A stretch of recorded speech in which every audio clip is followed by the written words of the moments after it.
पुराने जमाने की बात है। किसी गांव में इमरान नामी एक आदमी रहता था। उसकी किरियाने की दुकान थी। अपनी आमदन से किसी तरह वो अपना और अपने अकलूते बेटे फारिस का पेट पालता था। उसका बेटा फारिस अब जवान हो चुका था, लेकिन उसने कभी भी फारिस से कोई काम नहीं लिया था। एक दिन अचानक इमरान का इंतकाल हो गया। फारिस इस वाकये को लेकर बहुत ज्यादा परेशान हो गया, क्योंकि अपने वालिद के सिवा उसका दुनिया में कोई भी ना था। वो तन्हा बैठकर सोचने लगा कि अब्बा जान भी मुझे इस दुनिया में अकेला छोड़कर चले गए।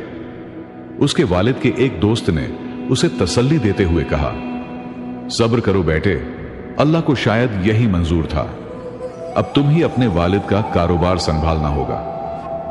फारिस बहुत ज़हीन और अक्लमंद था। उसने अपने वालिद की दुकान को संभाल तो लिया, लेकिन उसकी दुकान पर कोई गाहक नहीं आता था।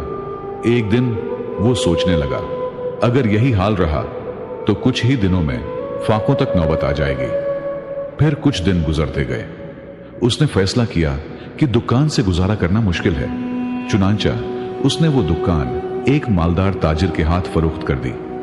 फिर उसने सोचा कि इन पैसों से मैं पड़ोस के शहर में जाकर कोई और छोटा मोटा कारोबार शुरू करूंगा।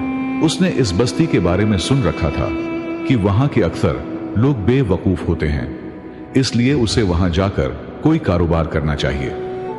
यह सोचकर वो हमसाया रियासत की तरफ रवाना हो गया। कई दिनों के सफर के बाद वो एक बड़े शहर में पहुंचा। फिर उसने इरादा किया कि सबसे पहले यहां के बाजारों का जायजा लेना चाहिए। इसके बाद किसी काम का आगाज करना मुनासिब होगा। फारिस ने वहां के बाजारों में जाकर चक्कर लगाया, और जब वो अंदाजा लगाने लगा तो उसे महसूस हुआ कि यहां तो बहुत ज्यादा महंगाई है, और मेरे पास जितने पैसे हैं उनसे कोई कारोबार शुरू ही नहीं हो सकता।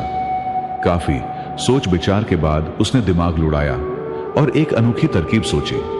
उसने बाजार में एक दुकान किराए पर ली और दुकान के ऊपर मोटे से लफ्जों में लिख दिया, अक्ल बराए फरोख्त।